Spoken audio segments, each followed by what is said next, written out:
বাঙালির ঠাকুর। জগতে তোমাকে বলা হয় পতিত পাবন। তুমি কি জগতে এমন কেউ আছে যাকে তুমি কৃপা না করে থাকো? সবাইকেই তো তুমি কৃপা করো। জগতে এমন কেউ আছে নাকি যে তোমার কৃপা থেকে বঞ্চিত হয়? যে বেশ্যা সে কি কৃপা থেকে বঞ্চিত হয়?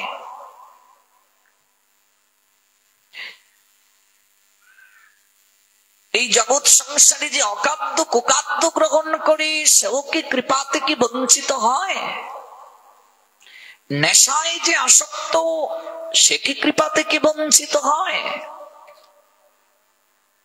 বিদ্যাপতি হৃদয়ের ভাবকে প্রকাশ করছেন। আমরা সার্বভৌম ভট্টাচার্যকে দেখতে পাই, এত বড় পণ্ডিত যিনি, মায়াবাদী পণ্ডিত, তিনি এক সময় গৌরাঙ্গ সৌন্দর্যে স্বয়ং ভগবান, পূর্ণ ভগবান, সেটি অনুভব করে কেঁদেছিলেন। কাঁদতে কাঁদতে বললেন, সবাই কৃপা পেল, আমার হলো না। বিদ্যাপতি এই ভাবটাকে অবলোকন করেই পদ রচনা করেছিলেন। আর তিনি হৃদয়ের জিজ্ঞাসাটা ছুড়ে দিয়েছিলেন, কেন তোমার হলো না গো? কেন হলো না? গৌরহরির কাছেও তিনি যেন করে বলছেন, কে তাহলে বঞ্চিত হয়? এদিকে প্রেমানন্দ আচার্য তিনিও জানালেন, এতিন ভুবন আনন্দে ভরিল, উঠিল মঙ্গল সুর। কহে প্রেমানন্দ, এমন গৌরাঙ্গে রতিনা জন্মিল মোর। তাহলে তুমি কি বেশ্যাকে কৃপা করো না? গৌরহরি বলছেন, করি তো। লক্ষ্মীরা তো বেশ্যাই ছিল, তাকেও তো বৈষ্ণবীতে রূপান্তরিত করে দেয়া হলো। তাহলে বেশ্যাও কৃপা প্রাপ্ত হয়। দক্ষিণ ভারতে অন্যতম এক বেশ্যা যার নাম বারোমুখী, দক্ষিণ ভারত পরিভ্রমণ করতে গিয়ে গৌরাঙ্গ সুন্দর সেই বারোমুখীকেও কৃপা করলেন, বৈষ্ণবী বানিয়ে দিলেন। ঘুগা নামক গ্রামে ওই বারোমুখী বাস করত। তার রূপের আলোয় ভুবন আলোকিত, এমন রাজা নেই, মহারাজ নেই, পাগল ছিল না।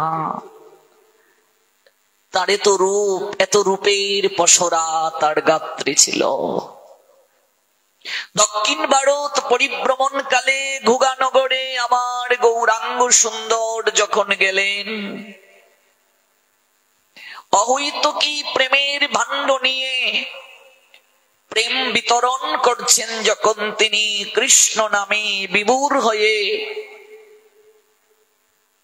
কেহ কাঁদলো, কেহ ধুলাই গড়াগড়ি দিল, কেহ বা প্রেমালিঙ্গন করত, নয়ন নীরে বক্ষ ভাসালো। ভাবে বিভাবিত হয়ে, প্রেমে বিকার গ্রস্ত হয়ে কাঁদতে কাঁদতে গড়িয়ে গড়িয়ে রাস্তা থেকে এক প্রকাণ্ড মাঝে আমার গৌরাঙ্গ সুন্দর পড়ে গিয়েছিলেন। মুগানগরবাসী অবাক হয়ে তাকিয়ে দেখছে, জগতে কত সন্ন্যাসী দেখেছি, এমন সন্ন্যাসী তো আর দেখিনি গো। তার শরীর থেকে যেন সূর্যের ন্যায় প্রভা প্রকাশিত হচ্ছে।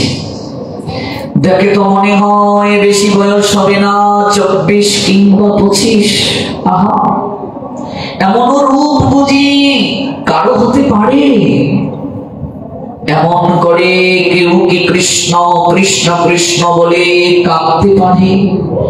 গতকাল আমরা জেনেছিলাম উদ্ধবের প্রশ্নে গোবিন্দ বলেছিলেন, সেই সে আমার, আমি সে তাহার, আমার জন্ম যার আকি ঝরে, যে জন্য পলকে না হেরে প্রলয় মনে করে, আমি থাকি তার হৃদয় মন্দিরে। তাহলে কান্নাই কি তোমাকে প্রাপ্তির মূল আধার? নন্দ পিতা কাঁদছেন গোপালের বিরহে, কাঁদতে কাঁদতে লুটিয়ে পড়ছেন। অগাধ শাস্ত্রে যার পাণ্ডিত্য রয়েছে, মথুরার সত্য সম্পর্কের পরাকাষ্ঠারূপ উদ্ধব, যাকে শ্রী গোবিন্দ সন্দেশ দিয়ে পাঠালেন। এই সন্দেশ মানে দুগ্ধ দ্বারা তৈরি নয়, সন্দেশ শব্দের অর্থ হচ্ছে বার্তা। বার্তা বাহন করে পাঠালেন। আর কাউকে মথুরার মাঝে যোগ্য মনে হলো না, গোবিন্দের উদ্ধবকেই মনে হলো। প্রাণের কথা, প্রাণের মানুষ ছাড়া আর কাকে বলা যায় গো? মিথিলার পণ্ডিত তিনি লিখেছিলেন, প্রাণ জুড়াইবার মানুষ লাখে না মিলে এক। লক্ষ লক্ষ লোক আছে গো, কিন্তু প্রাণীর কথা বলার লোক নেই, প্রাণীর কথা শোনার লোকের বড় অভাব।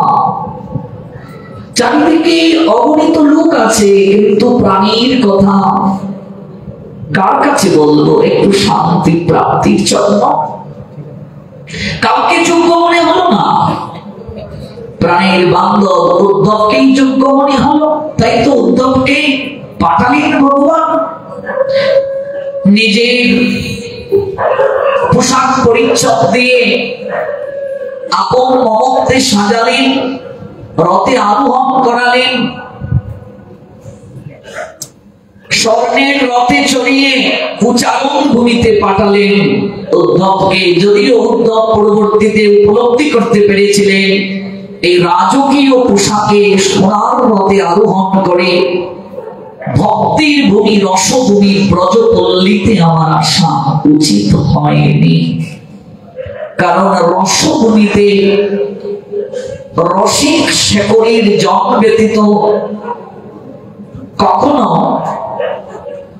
উপনীত হয়ে রস আস্বাদন করা যেভাবে সম্ভব আর কারো দ্বারা সেভাবে সম্ভব নয়। সেই উদ্ধব নন্দ মহারাজকে বলেছিলেন, আপনি কাঁদবেন না, আপনি কাঁদবেন না, আপনি কাঁদবেন না। কার জন্য আপনি কাঁদছেন? গোপাল আপনার ছেলে নয়, সে তো ভগবান। উদ্ধব কি মিথ্যে বলেছেন? তিনি তো শাস্ত্রের কথাই বলেছেন। ঈশ্বর পরম কৃষ্ণ সচ্চিদানন্দ বিগ্রহ অনাদি আদি গোবিন্দ সর্বকারণ কারণম। তিনি তো ভুল বলেননি। উদ্ধব তো ভুল করতে পারেন না।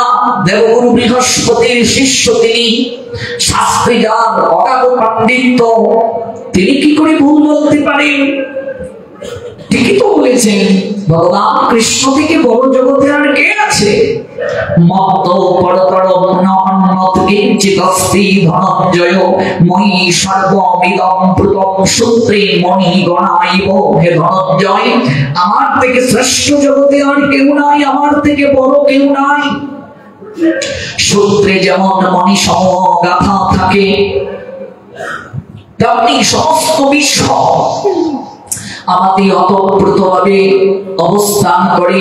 অকঙ্কার of health that is not superior to me, everything rests upon me as Bala's dragon bread, said Almighty Creator Krishna. Srimad Bhagavad Gita 7 chapter Gyan Vigyan Yug 7 verse। ঠিকই তো বলেছেন। তিনি তো জড় চেতন জগতের সকল কিছুর উৎস, তার থেকেই তো জগতের সকল কিছুর সৃষ্টি হয়েছে। अहम सर्वस्व प्रभो मत्तो सर्वं प्रवर्तते इति मत्ता भजन्ते मां बुधा भाव समन्विता। আমি জড় চেতন জগতের সকল কিছু উৎস, সকল কিছুই আমার থেকে প্রবর্তিত হয়েছে। সেই তত্ত্ব অবগত হয়ে পণ্ডিত যারা, বুদ্ধিমান যারা, তারা তো আমারই ভজনা করবে। I am the source of all spiritual and material works. Everything emanates from me. The intelligent person, the meritorious person who perfectly know the end is in my devotional service and worship me with all their heart, saying, all power supreme in Krishna, Srimad Bhagavad Gita, dance after Vibhuti Yoga. 8 verse, ঠিকই তো বলেছেন। হ্যাঁ, পণ্ডিত ব্যক্তি শাস্ত্রের কথাই তো বলবে, শাস্ত্রকার শাস্ত্রের বাইরে কি কথা বলবে? কিন্তু সকল শাস্ত্র জ্ঞান, সকল পাণ্ডিত্য কর্পূরের ন্যায় উড়ে গেল, নন্দ মহারাজের বাৎসল্য প্রেমের কাছে টিকতে পারল না। প্রীতির কাছে নীতি কথা ঠাঁই পেল না। প্রীতি যেখানে গভীর, নীতির সেখানে স্থান নাই, বিচার সেখানে থাকে না। সম্পর্ক যত গভীর হয় বিচার চলে যায়। সম্বন্ধ যখন হয়ে যায় এত বিচার থাকে না। তখন আপনি সম্বোধন করছেন কিনা এটি মুখ্য থাকে না। সম্বন্ধ যখন গভীর হয়, তার সঙ্গে যখন আপনি কথা বলবেন সেখানে আপনাকে এত ভাবতে হবে না। সম্বন্ধটা মুখ্য। সম্বন্ধ করিয়া ভজে কৃষ্ণ তারি নাকি তেজে, বাকি সব মরে কারণ। সম্বন্ধটাই মুখ্য। আর নন্দ মহারাজ যে সম্বন্ধ স্থাপন করলেন, বাৎসল্য সম্বন্ধ, টিকতে পারল না। শাস্ত্রীয় জ্ঞান উড়ে গেল। উদ্ধব, আমি জানতাম তুমি শ্রেষ্ঠ পণ্ডিত, শুনেছি তুমি নাকি দেবগুরু বৃহস্পতির শিষ্য। তোমার কথা শুনে মনে হলো তোমার মতো মূর্খ জগতে আর কেউ নাই। হ্যাঁ, তুমি গোপালকে ভগবান বলছো? হ্যাঁ, আমার কুলের ছেলে 10 বার খায়, ও বাড়ি গিয়ে চুরি করে আমার জুতা গোবরের মাঝে লেপটে গিয়েছিল, সরোবরের জলে ধুয়ে একটা বগলের নিচে আরেকটা মাথায় করে নিয়ে এসে বলে, ও বাবা, ও বাবা, এই নাও তোমার জুতো। ওর মা তাকে কান ধরে উঠবস করায়, ওর মায়ের হাতে লাঠি দেখে ও কম্পিত হয় আর কেঁদে কেঁদে বলে, এবারের মতো আমায় ছেড়ে দাও, আমি আর কোনোদিন নড়ি চুরি করবো না। উৎকলের মাঝে সারাটা দিন বেঁধে রাখলো, আর যতবার দেখলো কেঁদে কেঁদে বলছে, ও মা, এবারের মতো আমায় ছেড়ে দাও না, আমি আর কোনোদিন নড়ি চুরি করবো না। সকারা একটু ফল তার মুখে তুলে দেয়, গলার মালাটা ওর গলায় পরিয়ে দেয়, আর বলে, ও কানাই, আমাদের কাকে ছড়াতো। গোপাল যদি ভগবান হবে তাহলে কি মায়ের হাতে লাঠি দেখে সে ভয় পেতে পারে? গোপাল যদি ভগবান হবে তাহলে আমার জোতা বোঝা বহন করতে পারে। ভগবানের তো লক্ষণ আমি জানি, আমি তো কিছু হলেও মহতের শব্দ করেছি, কিছুটা হলেও তো আমার শাস্ত্রীয় জ্ঞান আছে। ভগবানের লক্ষণ তো আমার জানা। তুমি গোপালকে ভগবান বলছো? হ্যাঁ,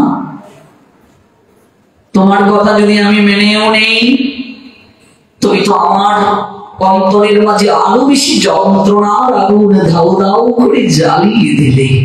যে কথাটা বোঝানোর জন্য আমি এত দূর গেলাম, এই বাক্যটা আপনাদেরকে বোঝানোর জন্য। তুমি তো আমার অন্তরে যে আগুন একটু একটু করে জ্বলতো, তুমি বাতাস দিয়ে আরো ধাউ ধাউ করে জ্বালিয়ে দিলে। তুমি বলছো গোপাল ভগবান, আমি আমার পুত্রকে হারিয়ে আমি কান্না করছি, আর তুমি এসে বলছো আমি শুধু আমার পুত্রকে হারাইনি, আমি ভগবানকে হারিয়ে ফেলেছি। তাহলে তো আমি এতদিন যে কান্না করেছিলাম, আমার মনে হচ্ছে আরো বেশি করে কান্না করা উচিত। আমি আমার সন্তানকে কেবল হারাইনি, আমি ভগবানকেও হারিয়ে ফেলেছি। আমি ভগবান হারিয়ে ফেলেছি, আমার তো আরো বেশি কান্না করা উচিত, আরো কান্না করা উচিত। আমি ভগবান হারিয়ে ফেলেছি, ভগবান হারিয়ে ফেলেছি। উদ্ধব ভাবছেন কৃষ্ণ বলে কাদায়িত সকল শাস্ত্রের মূল কথা, আমি কি করে কান্না করতে বারণ করতে পারি? যদি আমি এই কথাটা বলি, সমস্ত শাস্ত্র আমার মুখটা টিপে ধরবে। তুমি না শাস্ত্রে পারো না, তুমি কৃষ্ণ বলে কাঁদতে নিষেধ করছো। তুমি না বৃহস্পতির শিষ্য, তুমি কৃষ্ণ বলে কাঁদতে নিষেধ করছো। কৃষ্ণ বলে কাঁদাই তো সকল শাস্ত্রের উপসংহার। সেই সে আমার, আমি সে তাহার, আমার জন্ম যারা কি চড়ে, যে যেন পলকে না হেরে প্রলয় মনে করে, আমি তাকি তার হৃদয় মন্দিরে। এটাই তো মুখ্য কথা, এটাই তো আসল কথা। এর থেকে আর শ্রেষ্ঠ কথা কি হতে পারে? আমি নিষেধ করতে পারবো না, আমি পারবো না। উদ্ধবের হৃদয় থেকে বহিঃপ্রকাশ বের হচ্ছে, হে নন্দ মহারাজ, আপনি কাঁদুন, আরো বেশি করে কাঁদুন, আপনি কাঁদুন। ভেতর থেকে বলছেন, মুখ দিয়ে প্রকাশ করছেন না। ভেতরটা থেকে, উদ্ধবের ভেতর থেকে এই কথাগুলো যেন প্রকাশ হতে চাচ্ছে, কিন্তু প্রকাশ করতে পারছেন না। হৃদয় গোপড়ে গোপড়ে বলছে, আপনি আরো কাঁদুন, আরো কাঁদুন, আপনি আমায় আশীষ দিন, আমিও যেন এমন করে কৃষ্ণ বলে কাঁদতে পারি, নয়নে চলে ভাসতে পারি, আমিও যেন এমন করে কাঁদতে পারি। ভগবান সব সইতে পারেন, ভক্তের নয়নের জল সইতে পারেন না। গৌরাঙ্গ সুন্দর পতিত পাবন সকল পতিত পাষণ্ডী, তাদেরকেও তিনি কৃপা করেন, কিন্তু একজনকে তিনি কৃপা করেন না, কৃপা করেন না একজনকে। এই প্রসঙ্গের সূত্র ধরে শুনছি, প্রশ্ন করছেন, তুমি কি বেশ্যাকে কৃপা করো না? বলছে, লক্ষ্মীরা তো বেশ্যাই ছিল, সে তো বৈষ্ণবী হয়ে গেল। ওই লক্ষ্মীরা বেশ্যা নামের আচার্য হরিদাস ঠাকুরের চরণে পতিত হয়ে কেঁদে কেঁদে বলেছিলেন, ঠাকুর, আমি যে বেশ্যা, আমি যে বেশ্যা, আমার এই পাপ কি করে মার্জন হবে? হরিদাস ঠাকুর বলেছিলেন, মা, এই নে তুলসীর মালা কণ্ঠে ধারণ কর, এই নে জপমালা, লক্ষ্য নাম না করে কোনদিন জল গ্রহণ করবি না, তার চরণ তুলসী গ্রহণ করবে। মারে, আমি বলে যাচ্ছি, তুই বেশ্যা, জগতের লোক তোকে কলঙ্ক দেয়। আজ আমি তোকে যে সম্পদ দিয়ে গেলাম, যদি ওই সম্পদ তুই রক্ষণাবেক্ষণ করতে পারিস, এই বেনাপুরের জঙ্গল একদিন তীর্থভূমি হবে রে মা, তীর্থ হবে। তুই বেশ্যা থাকবি না, এই বেনাপুরের জঙ্গলে তুই দেবী রূপে পূজিত হবি। তোর মতো বেশ্যার চরণধুলি নেয়ার জন্য অগণিত লোক আসবে গড়াগড়ি দেওয়ার জন্য, অগণিত লোক আসবে তোর চরণে ঘোরাঘুরি দেওয়ার জন্য, তোর মতো বেশ্যার চরণে ঘোরাঘুরি দেওয়ার জন্য। তুই বেশ্যা নয়, এই কৃষ্ণ নাম তোকে বেশ্যা থেকে দেবীতে পরিণত করে দেবে। এই কৃষ্ণ নাম তোকে দেবীতে পরিণত করে দেবে। এই বেনাপুরের সাধারণ জঙ্গলের ভূমিকে তীর্থের ভূমি করে দেবে। ওই তীর্থের ভূমি দেবদুর্লভ হবে, দেবতারাও ওই ভূমিতে ঘোরাঘুরি দেওয়ার জন্য প্রার্থনা করবে ভগবানের কাছে। অগণিত লোক আসবে ওই ভূমিতে ঘোরাঘুরি দিয়ে নিজের পাপকে স্খলন করার জন্য। বেশ্যাকেও তো আমি বৈষ্ণবী বানিয়ে দিয়েছি। দক্ষিণ ভারতেও তাই করলেন, বারাণসী বেশ্যাকে তিনি কৃপা করে বৈষ্ণবী বানিয়ে দিলেন। কাঁদতে কাঁদতে শ্রীমান গৌরাঙ্গ সুন্দর গড়িয়ে গড়িয়ে প্রকাণ্ড রাস্তার পাশে একটা গর্তের মাঝে পড়ে গেলেন। গোগানগরবাসী বলা বলি করছে, এমন করে কেউ কৃষ্ণ বলে কাঁদতে পারে গো? আমরা তো কখনো দেখিনি। হ্যাঁ, স্বয়ং হরি হয়ে আজ হরি বলে কাঁদছে। ভক্ত ভক্ত অঙ্গীকার করেছেন। মহাজন আর স্থির থাকতে পারলেন না, মহাজন পদ রচনা করে ফেললেন। কানাই কি অভাবে কার ভাবিবাই ব্রজ ছেড়ে এলে, মধুর বৃন্দাবন ত্যায্য করে দেশান্তরী হলে। ও কানাই শিরে চোরাই করে বাসিনাই, তোর গলে নাই রে বনমালা, তোর শিরে চূড়া নাই করে বাসিনাই, গলে নাই রে বনমালা। তুই আপনি হয়ে হরি কেন বলিস হরি, হরি হরি বলে কেন কাঁদিস? কেন কাঁদছিস তুই? কেন কাঁদছো তুমি আজ? নিজে হরি হয়ে হরি হরি বলে কেন কাঁদছো? তার কারণ গীতা বলছে, চলতি শ্রেষ্ঠ তত্ত্ব এবরিতর জনঃ সূর্যাত প্রমাণম গুরুতে লুপ্তত অনুবর্ততে। whatever action a great man performs, common men follow, and whatever he stands by exemplary acts, all the world pursue. Say the omnipotent maker Krishna Srimad Bhagavad Gita 3 chapter Karma Yoga 21 verse উত্তর দিচ্ছেন গীতা। চৈতন্য চরিতামৃত সেই শ্লোকের সঙ্গে সংগতি প্রকাশ করে কবিরাজ গোস্বামী পাদের কলম দিয়ে লেখা হলো, জগৎকে জানানো হলো, আপনি আচরে প্রভু জীবের শেখায়, সেই সে সিদ্ধান্ত গীতা ভাগবতে গায়। নিজে কাঁদছে, নিজে না কাঁদলে জগৎ কাঁদবে না, নিজে আচরণ না করলে জগৎ আচরণ করবে না। এই জন্যই তো তার এই লীলা, 3 বাচ্চা হৃদয়ে লালন করে তার আশা। ব্রজের রাধা বিনোদিনী, সে হইয়াছি কলঙ্কিনী, রাধার প্রেমরী সুদিবার ধরে আমি আসি নদিয়া ধরে। এই জন্যই তার আশা।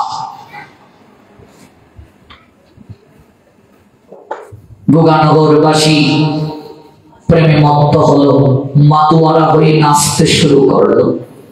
2 জন থেকে 3 জন, 3 জন থেকে 5 জন, 10 জন, 20 জন, 50 জন, 100 জন। ধীরে ধীরে হরিনামের মেলা বসে গেল গোগানগর গ্রামে। চারিদিকে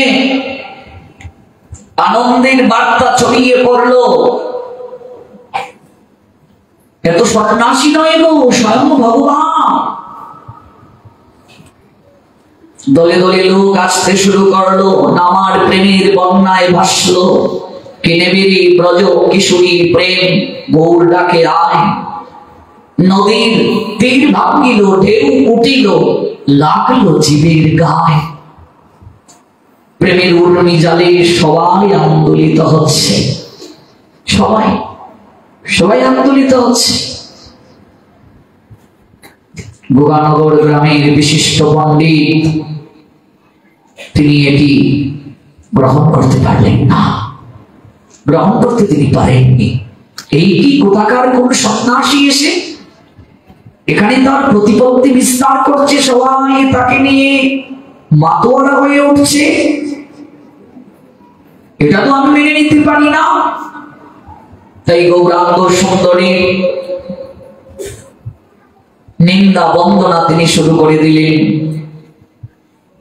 বলছেন সে ভণ্ড, ও সাধু নয়, সন্ন্যাসী আবার নাচবে গাইবে, তা তো হতে পারে না। সন্ন্যাসী বেদ পাঠ করবে, সন্ন্যাসী নাচবে কেন, গাইবে কেন? এত হতে পারে না। লোক নিয়ে এগিয়ে যাচ্ছেন গৌরাঙ্গ সুন্দরকে মারার জন্য। মারবে, ভাবুন তো, মহাপ্রভু স্বয়ং ভগবান, তার সময়েও যদি এমন থাকে, আমরা কোথায় আছি করে?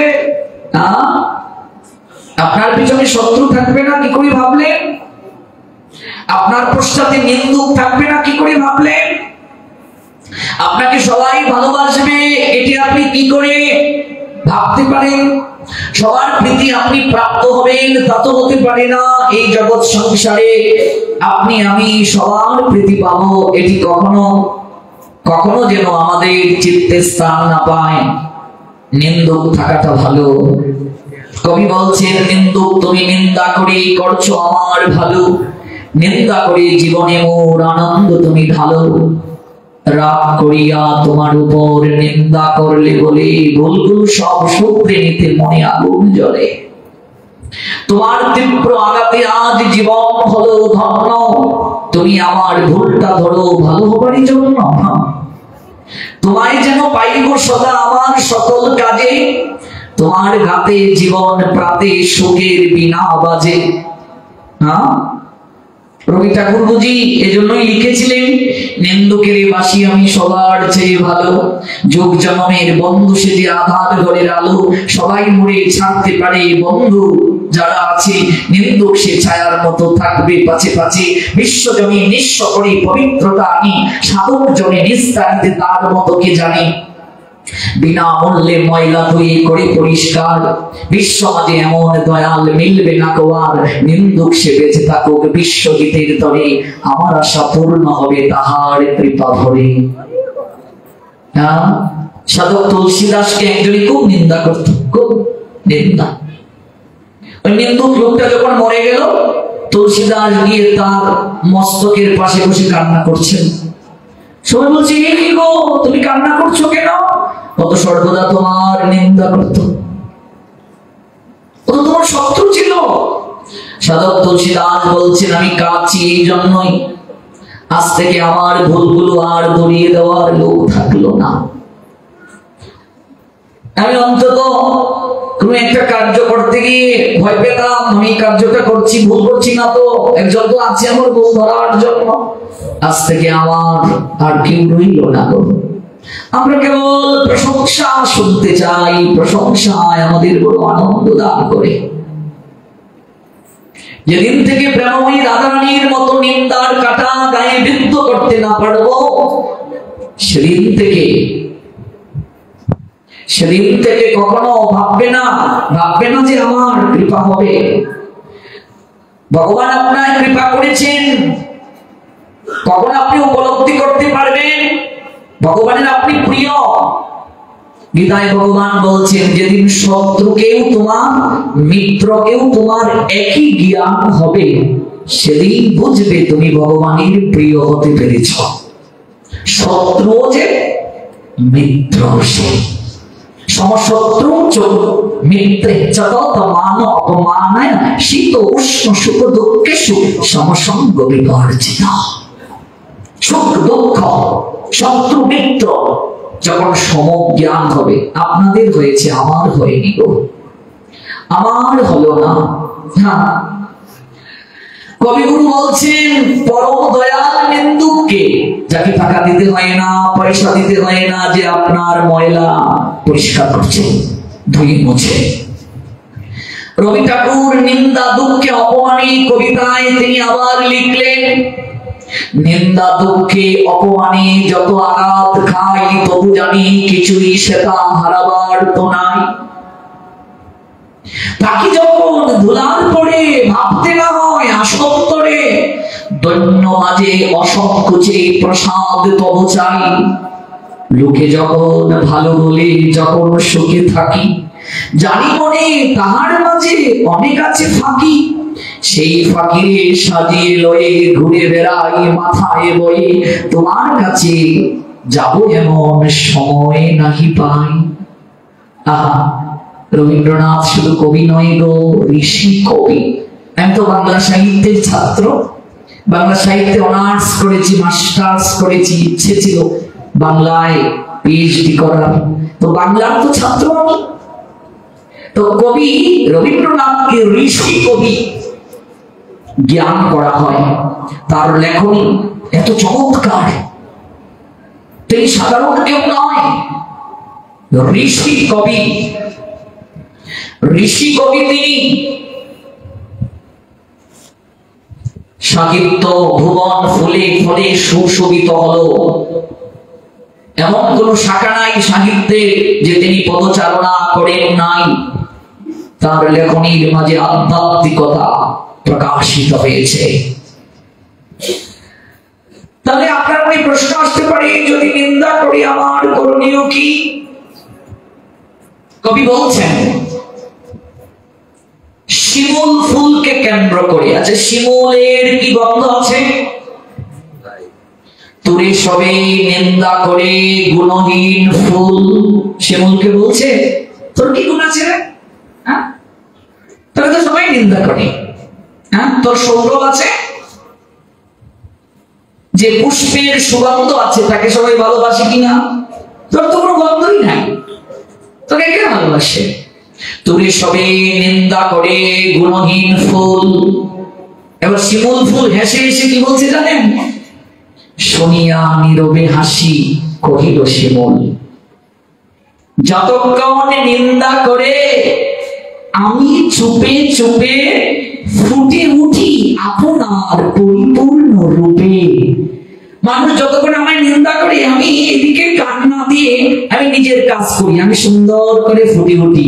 আমার গন্ধ না থাকতে পারে, কিন্তু আমার দিকে কেউ যখন একবার তাকায়, কিছুক্ষণ হলেও সে যেন কোথায় হারিয়ে যায়। আর আমার এখান থেকে তুলাগুলো যখন বাতাসে ভাসে, কি যে অনিন্দ হয়। আর জানো, ওই তুলাতে শিওর দিয়ে মানুষ প্রশান্তিতে ঘুমায়। এই জন্য আমি এদিকে কাঁদি না। হ্যাঁ, যতক্ষণ নিন্দা করে আমি চুপে চুপে ফুটে উঠি আপনার পরিপূর্ণ রূপে। আমি পরিপূর্ণ রূপে ফুটে উঠি। হ্যাঁ, এই নিয়ে আমার কোনো চিন্তা নেই। তাই এ জগতে কতজনই কত কথা কবে, শতজনীর সে কথা কানে নিলে হবে। নন্দিত নিন্দুক নামে একটা কবিতা আছে। এই কবিতায় কবি বলছেন, এই কবিতাটা লিখেছেন মোহাম্মদ আব্দুল হাই, ও কিন্তু একজন, কিন্তু কি চমৎকার লিখেছেন দেখুন তো। কতজন লেগে আছে আমাদের পিছে, কেন দেব কান তাতে? তাহলে তো দুনিয়াটা হবে মিছে। বেঁচে আছি যতদিন নিজ কাজ করি, কোনদিকে দৃষ্টি দেওয়া দরকার নাই, তোমার কাজ তুমি করো। শুধু শুধু কেন আমি লোকের পিছে পড়ি? লোকেরা কথা বলবে, বলতেই রবে, কটু কথা শুনলেই কেন বলতে হবে? আমি যদি বলে দিই তফাৎ কি, তবে শতজনে শত কথা বলে যাবে ভাবে, সেই কথা কানে ওরে যাবে না তো নেয়া, যাবে না তো সেই কথা সব সময় জবাবটা দেওয়া। সবসময় জবাবও দেবে না। দিতে যদি যাও তুমি তাহার জবাব, দেখবে এখানে যেন তিনি নবাব। জবাব যখন দিতে যাবে বলবে না, কত কথা যে বলবে, মনে হবে সে বড় নবাব। জর্জরিত হবে তুমি কটু কথা মানে, তাই বলি এত কথা নিও না তো কানে নিও না। পৃথিবীতে নিন্দুকেরা ছিল, আছে, রবে, পাশেতে না থেকে তারা সতত কটু কথা বলবে।